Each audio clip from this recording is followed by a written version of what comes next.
Welcome to Tell Me More, an Allsteel podcast where design meets innovation and we explore the limitless potential of the modern workplace.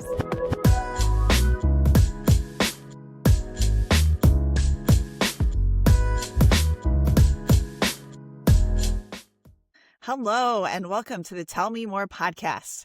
I'm Andrea Gauss, and I am joined by two fantastic leaders today, both Beth Goff and Susan Stinnett. Susan, tell us just a little bit about yourself. Hi, I'm Susan, and I'm in the Seattle market. I'm with Insidesource. I'm a principal here working in the sales team, and I've been with Insidesource for 18 years. Hey, thank you. And Beth, how about you and your dealership? Hello, I am Beth Goff-McMillan. I am with SKG. We are in Austin, Texas, Austin, San Antonio, and Houston, Texas. I've been with SKG for 11 years, but I've been swimming around this industry for about 30 now. All right. Lots of swimming, I think, between all of us on the show here. I've been also in this industry for 20 years, and I'm with Allsteel. And we are really excited to share a conversation with you and some of our experiences and things that we've learned along the way as we've grown from individual contributors into leaders. So we talk endlessly. We've been talking endlessly about collaboration, mentorship, innovation, really the connective tissues of great teams. But there's a quieter conversation that we're trying to bring to the forefront, and that is leaders who can't think. Not because we're not smart, not because we're not trying to optimize our calendars, but we've optimized them really for everyone else. So today we want to dig around a little bit inside of the habits, the systems, the environments that great leaders really are looking to create to cut through some noise and to lead with clarity and hope that this really can last. So most leaders talk about all the great things they're adding, new initiatives, new responsibilities, new commitments, but the leaders who can subtract in the long term help their teams be more successful. So tell me a little bit, I'm going to you first, Beth, about a time that you've had to give something up or tell the team to give something up in order to stay sharper. We went into this year clearing our plate.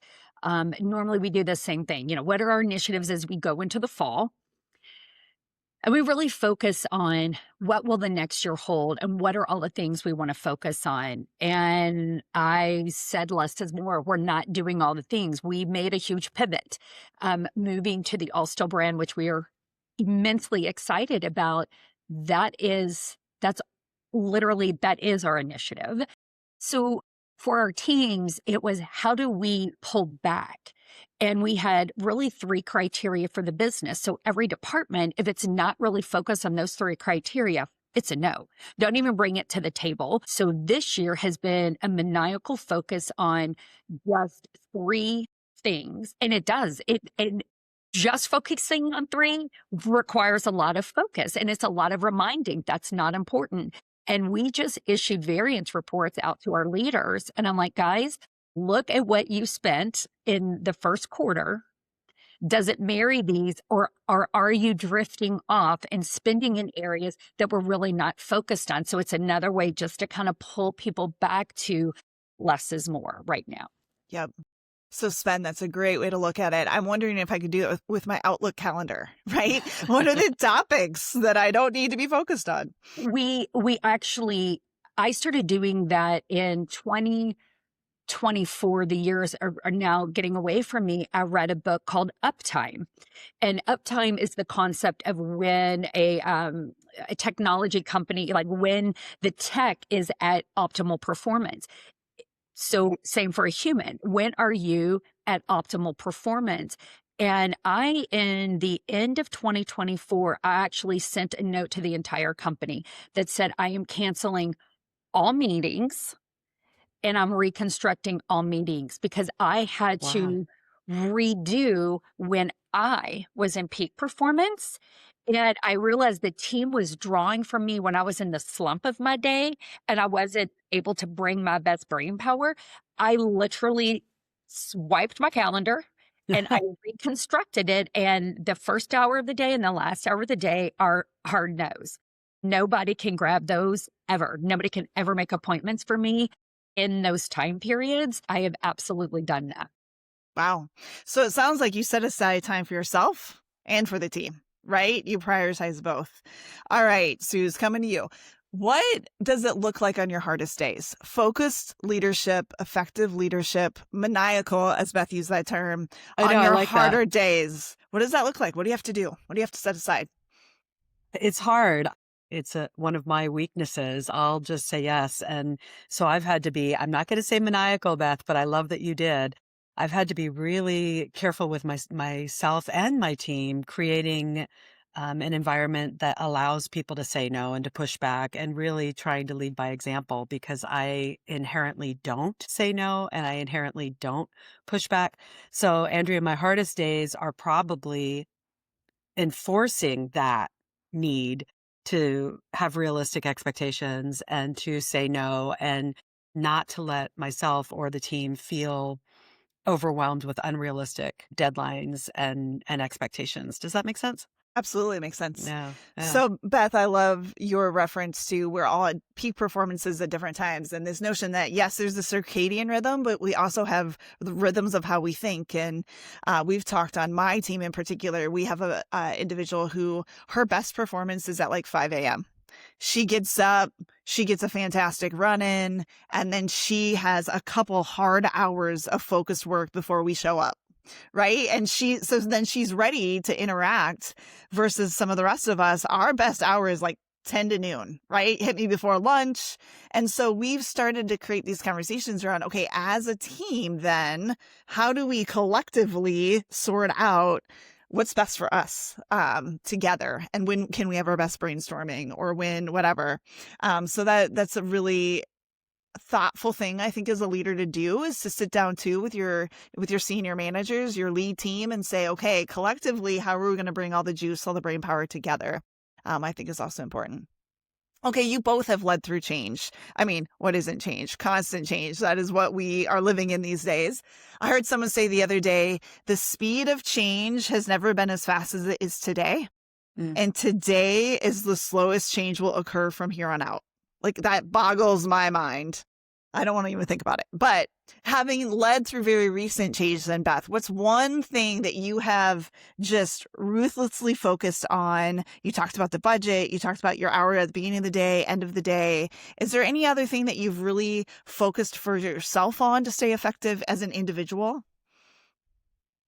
Yeah, I actually think going into we've experienced the utmost amount of change I think a dealer can, but I had to get myself in the right mindset well before the hard decisions came. And I think I was able to make clear, methodical decisions because I had myself in the right space. I am a very spiritual person. I meditate a lot. I pray a lot. Even though it feels weird and awkward sometimes, even in the house, people could be walking around me. I can sit with my earbuds in my favorite room and really go into a deep meditation. I have to be outdoors, have to be grounded in nature. So I had to spend, I think there was an exploration of self in 2024 that led me into, was in a very different mindset going into 2025 that allowed me to be okay with uncertainty, me to be able to manage through uncertainty, and truly for me to be available for the team. I have a high tolerance for risk.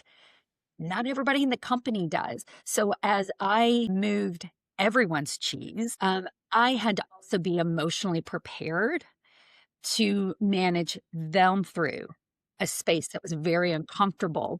So things that I have to do, I have to go walk no less than 4 times a week, and we're talking miles at a time. And I do it without anything. I don't want to listen to music. I don't have to have a conversation. I just need to release. There are afternoons, that's like a morning. Like, I love that. In the afternoon, 5 is a great time. I might go out and do 2 miles with the COO in my earbuds, and we're downloading all the next things that we need to do. And it's like my mental brain dump.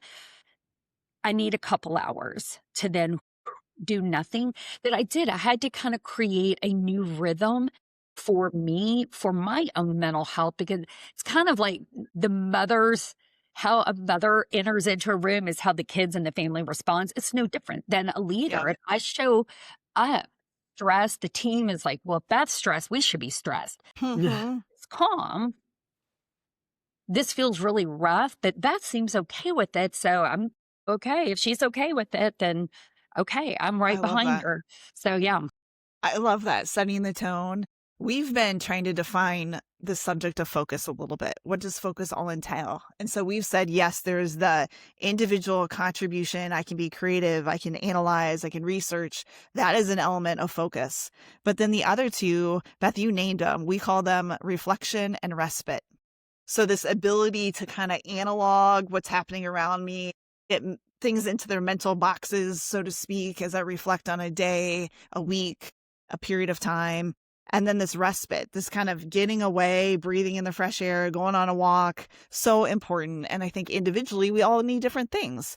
So, Suze, how about you? What do you do? What do you need in the areas of respite and reflection? Well, it's interesting. One of the things I need doesn't sound like respite, but it really is. It's Zumba, right? It's loud and it's noise, but it's my opportunity for my head to just completely go away from work and into a dance mode. So it's funny, Beth, it's kind of the opposite. Instead of a meditative state, it's Okay. this high energy music state, but it's a complete respite from work. And then the other thing that I learned is we do have to step back from the noise, right? Whether it's like you were describing in a meditative state, or if it's just finding a mental space that feels calm so that I don't react, but rather reflect. Because again, into my normal status would be reaction, like let's fix it.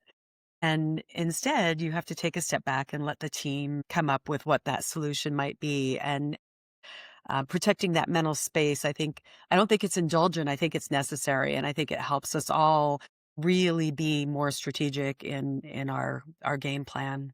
Yep, I love that. And your two things you had in common, you're both device free. Like you can't be checking emails in Zumba, I don't No, think. And no. you're going on walks intentionally without the thing, right? It's put away. And so you can really not be distracted by the pings and the dings and the Mhm. prompts. I You love know, and that. I think people hear that all the time. People ask that, what do you do? What do you do? And I tell them, and then I find they don't do it. And so that makes me very curious. Like, why wouldn't you do that for yourself? And like, I don't have time. And I'm like, we all make time for what's important. That's right. Mhm, Absolutely. mhm. And like, a meditation can be 5 minutes. You don't have to have a special room. You don't have to have anything. You have enough time to do anything. You just have to prioritize that. And now, I mean, having access to really great resources, a Zumba, a Pilates, you can even have it on your phone and somebody walk you through a meditation. You don't have to have an expert. You don't even have to Yeah. leave your house. Even you can even be a traveling executive, still have access to really great resources. People just really have to make it a priority and stop making excuses. I love And that. it's really easy to say, oh, I have this to-do list. Should we really have that big of a to-do list? Yep. Need to be reactive to the day as well. So I think you've kind of led in this direction, but what is a belief you had about leadership when you were much earlier in your career that you're like, I was dead wrong? You've revised it, you've changed it, you've tried something different than what maybe you even saw. I'll go. Okay. Jump You go. ball. Go ahead, Suze. Okay, well, and I'll give credit to the pandemic. So for me, it was back in the day, I was always the first one in, and I was usually one of the last to leave. And I really thought that that was important. You know, I'm a woman of a certain age, and back in the 80s and the 90s, I was definitely breaking some ceilings. And so I feel like I did perhaps more to prove. I had more to prove. But now I've come to realize you don't have to be the first in. You can take time and create an environment where your team members know that it's okay for them to make space in the middle of their day, take a walk with their dog, or get their kids to school. Those are things that were completely foreign to me when I was coming up. It was all about do as much as possible to prove myself and be present constantly. Physically present. Yeah, no, that's really Physically good. present. Yeah. How about you, Beth? This was one of the biggest lessons I learned as a very young leader, manager. And I've watched it play out as I started managing other managers, and especially in the role I'm in now, this happens probably every other week. I was maybe 31 and I was promoted to regional manager within a brand, a big brand. And I was by far the youngest, not only by age, but by tenure. And now I've become everybody's boss. Yeah. That was a real challenge. And I remember going to my boss, who is a legend in the industry, Mike Benigno, who is iconic. And he was such an incredible champion. He would come in just very suave, would sit down in his gorgeous suit, legs crossed, and I was just venting and venting. I was like, I can't believe it. You know, this person doesn't do this and they don't do that. And I can't believe they, you know, what? It's just, I cannot believe they're doing this. And I was just going on and on. And he was just really calm. And he said, you know, Beth, if they did what you did, they'd have your job. It was just that moment. He said, that's why you're the leader. You now need to lead them to do what you were doing that made you very successful. That is your job. And that was that. That's right. I'm not an individual contributor. And I remember I was like, my bag stops at the door now. Now it's about everybody else. And I think people forget that, and people get really upset about what people aren't doing. And sometimes you kind of have to reframe that. That's right. They're not. That's why you're a leader. Your job is to coach and develop and pull the things that are great out of people and, you know, buffer out the things that maybe they still need help with. But that was just such an incredible lesson that has obviously stayed with me for 30 years. That's fantastic. My somewhat similar story is, you know, as you grow up in your career, you have these mentors above you who you respect. They're super smart. They say things you've never heard before. Their perspective is phenomenal. And then as you grow in your career and you've been around longer, you're kind of like, where are those people? Where'd they go? And I remember having a conversation with my boss, and he said, you are that person now. And it was like a little bit of this, oh yeah, I'm growing into, there's not some big wizard behind the curtain, right? I have to step into this and be this for other people and provide, you know, Beth, you talked about showing up in strength. And if you're nervous, the team will get nervous or anxious or whatever. And Sue's physically being there. And so what does, you know, thinking about what does a leader look like? How do they act? And how can you provide that mentorship role? I think has been a key part of learning, right? Suze, I know I love your self-introspection, right? You went from leading sales to being a general manager back to sales because you really understood what brings you joy. So tell us a little bit about your journey through that process. Well, in fairness, the general manager role came during the pandemic, and it came sort of because we were right sizing, right? So of course I stepped in to take on the responsibility, but I was never passionate about reviewing the contracts and managing the entire operations team. And we've got a 60,000 square foot warehouse and forklifts and insurance and all of that stuff. It was a role that I took on because it needed to be done, but it brought me no joy. No joy. On top of that, I wasn't great at it, right? Like I couldn't do all of the things well. And so a couple of years ago, when things started to pick back up, it was a no-brainer for me to really look at what brings me joy, and that is clients and creating spaces and finding team members to mentor and grow and develop and seeing the beautiful product at the end of the day. So it was very easy to identify these are the things that I want to do and that I'm really good at.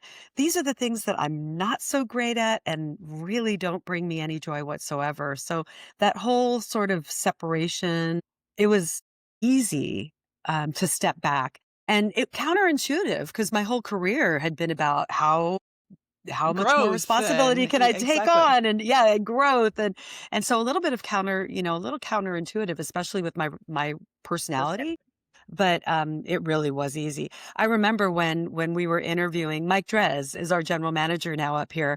And when I was interviewing him for the role, I literally cried in the interview when he said, Suze, what could I do to make your world better? And tears fell down my face. I was like, oh my God, this is Yep. what you could do. It was just so easy. I love that. All right, let's pivot here a little bit and talk about, as we lead teams, how we're delegating. And a few years back, I had hired someone and I was trying to figure out how much to push off my plate. And my husband, we like to talk work a lot, and he gives me great advice. And he looked at me and said, Andrea, if this individual can do it 80% as well as you can, give it to him. Let him run. Right. And so what's the difference between delegation that is effective and works and delegation that ultimately just creates more work for you? And how do you set that up? How do you give really clear guidelines that is theirs to run with? Any ideas? I think the way that I look at it is not really about delegating. It's about opportunity for other people to learn and hone their craft.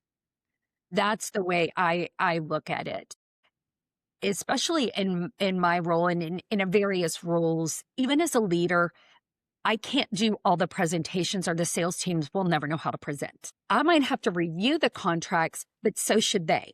How can you put a proposal together if you don't know what's in the contract? If you don't even understand the terms, then if I am not parceling out pieces, I'm never getting them and not giving them an opportunity to expand their capabilities. That is my job. My job is to make sure that out of everything, we don't sell furniture. We solve really big problems. Mm-hmm. And in order to solve really big problems, I have to create very smart business people. And I think that's how I look at our roles as leaders within this company. Is the intellectual capital shouldn't be confined to a role. Everybody should share in understanding how all the things that we do end up on a P&L sheet, how all the things we do end up in front of our customer. Every time somebody opens their mouth, sends an email, that's a sales opportunity. And so it's really making the team responsible and having onus on so many different pieces of the pie. To me, it's about learning and educating and honing craft versus delegating. Yep. I think that's said beautifully. Yeah. And empowering, right? It's really about empowering them and trusting them. And Andrea, I know what you're saying about that 80%. Like, you are such a high performer, and you're quick, and the way that you get from A to B is faster than the normal person, right? And so I think as leaders, we probably are all a little bit quicker and maybe a little bit more experienced. And so it sometimes hard to say, okay, you take this, even though you realize it might take a day longer or an hour longer, or whatever it is. But once you empower them and you see them shine and grow, and then you see them exceed your performance, it's such a validating experience. Yeah. Yeah. The quote, if you want to go faster, go it alone. If you want to go farther, do it together. That is so true of me. It's so like, true. I have to remind myself of that. Yes. Yeah. That's true. Very All true. right. Talk about a partnership, a great colleague, your COO, your spouse, whatever that is, someone internal to you or external that has really changed or challenged how you operate. And maybe it's someone you're consistently meeting with who is in the pseudo way you're mentoring each other. Do either of you have that? All right, Beth, you're nodding your head. What you thinking? I do have a great partner with my husband. I mean, he's absolutely incredible. I have a great partners through my YPO forum and my Henry Crown Fellowship class. Like, those are people that I can go to, especially with all the change that's happened. I can get real and raw with them in a way I couldn't with our internal team. And then, our executive team here. I mean, there's a COO, our VP of sales, our head of HR. I mean, I leverage them all in different ways, but I think depending on what we need as leaders, I have my little safe spots that I can go to. And I think the challenge that they bring back to me is they keep me real. And as I set my own boundaries, they keep me accountable to my boundaries. And they don't tell me what I want to hear. They tell me the truth. And that's what I've always wanted. I don't want yes people. I want honest partners and champions that have the courage to say it straight to me. Yep. Suze? I've got 3, and the first one is my husband as well. I'm going to say that one of the things that Jeff has done and did way early was put my career first. So when we were young and the kids were young, and this is back in the 80s and 90s, he was a stay-home dad. Back then, that just didn't exist. So he was an early adopter of taking care of the kids and supporting my career. So I can't say enough about Jeff. That's kind of sexy. It is sexy. It is sexy. I'm still in love with that man. The second one I'm going to say is Felice. She's our design director. And you were talking, Beth, about keeping it real. She will put me in my place. She'll be like, wait a minute. You need to take a step back. She is a safe place. And she's also somebody I can vent with. You know, let's face it, as leaders, sometimes we do see behaviors that drive us nuts, and we don't want to call anybody out. We want to make sure that we're following all best practices, and we still need to vent. And so I can go in and shut the door with Felice and vent, and I know it's a safe space, and then let it go and continue with my day. And then the third one I'm going to mention by name is Chrissy. She's my Allsteel rep here. We have a very amazing relationship. I'm her mentor, and I could not be more proud of being her mentor. But she keeps me real. Sometimes she'll just like bring me right back down to earth, and she'll put on her weird hip hop music, and we'll just start chit chatting. And I think she helps keep me young too, young at heart. Yeah. So I have 3 folks that I really rely on in different ways. And it makes a big difference to have that kind of safe relationship that you can go to and that keep you grounded and on even playing field. So keeping it real, keeping it authentic, keeping you grounded. You both mentioned those. So what are some other culture signals maybe within your organizations that really point to what you value, right? How it shows up across your teams is reflective of the things you two as individual leaders really bring. Can you think of anything? Yeah, I mean, we have our culture compass.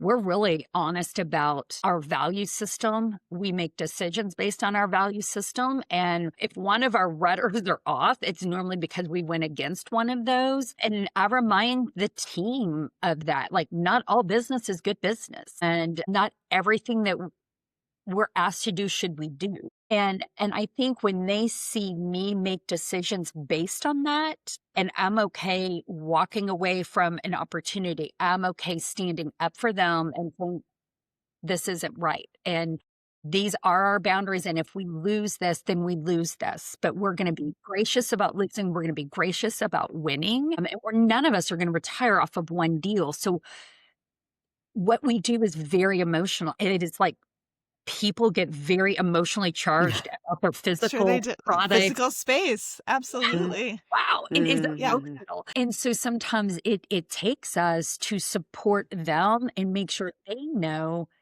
it's okay to also have boundaries. But I think we have a clear set, a value set that we live by. And every month we do an all hands, and we do what's called shout outs. And it's when the employees give shout outs to each other and people that went above and beyond. And they literally name them based on one of the 4 value sets. I love that. Yeah. They're reflective of this. That's great. They're like, That's we so know great. we're to be professional, we're to have a pioneering spirit. And they'll call that out. Like, you really led in pioneering spirit by doing this. Yeah. That's fantastic. That's cool. That's cool. We're similar in that we have our 4 values that we use all over the globe, all of our locations around the globe. And ours isn't monthly, but we do quarterly shout outs like that. I love how you described it, Beth. One of the things that we've been doing is we acquired another dealership here in Seattle this year, or last year, having that culture shift. We were similar cultures, but having that culture assimilated and making sure that we're honoring their past while also encouraging the evolution to the inside source cultures and values has been not a challenge, but it's been something that we've really had to focus on and reset every now and then because, Journey. yeah, it is a journey. All right. So since we're in the physical environment space, that's what we do ultimately. How have you ever seen physical space change for you personally that has changed your effectiveness, either in a good way or in a negative way? And talk a little bit about that. Funny Yeah. story. Is a funny story Well, coming? Yeah. So when I came into SKG, this was 11 years ago, we were much smaller than what we are now. And I had my own office, and it wasn't about having an office. I mean, I didn't really care. My office is more like a conference room than anything. And then as we grew, I cohabitated with another leader for the next 9 years. So I've been here almost 11, 12. So the first year was kind of by myself. After that, I have always shared an office with somebody. It was so stifling because for us, it wasn't one, we didn't have the space and we were figuring out real estate. There was so much happening. And then COVID hit. It was just, so we stayed cohabitating. It really crippled me in the conversations I could have and the honest I could have, because I was always having to maneuver, ask somebody to leave. That was so difficult. And then and when we moved into our new location, I didn't in the moment know how difficult it was to do my job because I gave up physical space to share with people, but it limited a lot of things that I can do or say. And then having my office again and having it really meet how I meet with people and how I communicate and how I want to receive people. Oh my gosh, it has been the best thing to be able to meet people where they are just by creating the space that facilitates that. So it's been awesome. Doesn't That's that good. validate what we do, Beth? Yeah. And then it's kind of like, what is it? The cobbler's kids have no shoes or something? Have no shoes. Yeah, yeah. I was like, I didn't even have an optimal office. And that's what we do is we optimize space to create. We weren't even doing it for ourselves. Yep. And boy, it does. It absolutely validated like this is really important. It is. It is. I can tell you personally, we're doing some moves and changes, and I've been super adamant that I stay adjacent to some other leaders like that. Yes, I want to be amongst my team, but my ability to understand cross-functionally what is happening is so important to be co-located because I'm actively leading and managing my departments, but to understand what's going on kind of in other silos of the business as we break down those walls has been really important and has changed my ability to be effective for sure. How about you, Susan? Any thoughts here? Well, I'm having all kinds of thoughts. One weird thing that's happened as a result of us working hybrid, we have a South Sound group. So there's people that live a good hour away from the office, and we're in the South Sound. Several of those team members are on my team. So we'll come here to my dining room table. We call it the Bonnie Lake office, the Blow. And we just sit here at the table and collaborate with our little laptops open and have conversations. It's not the full day. It'll just be kind of to prioritize and see how we can help each other. And that was an interesting, odd experience. But then echoing what Beth was saying about the importance of a space, my office is very much like a conference room. It's constantly people coming in and out, but also it is my space. And I find that incredibly important. In order to have those conversations that we're talking about, the strategic ones, sometimes the difficult ones, sometimes the ones with manufacturing partners that we need to make sure that we're aligned, and you don't want to have those out in the open. So, yeah. I It's love been how weird. both of you you describe your space as yours and also the conference room. So there's something the way you're leading that is saying open door policy, right? Come in 100%. and that's really vital too. The way you lead, obviously, it has implications for the space itself as well. So that's great. All right. So let's talk about career stage. You are both at a career stage where some leaders coast and others accelerate. You are both accelerating in different ways. So what's keeping you doing that? What's your passion? Where does it come from? Part of that is innate, right? Part of it is just who you are and what your mindset is. I've always been competitive. I've always been high energy. I've always gotten a lot of um, positive internal reward by working. So, from that perspective, the idea of retiring is still foreign to me, even though I'm definitely in that age group. And so, coasting is absolutely abhorrent. I can't even imagine it. So part of it is mindset and part of it is innate.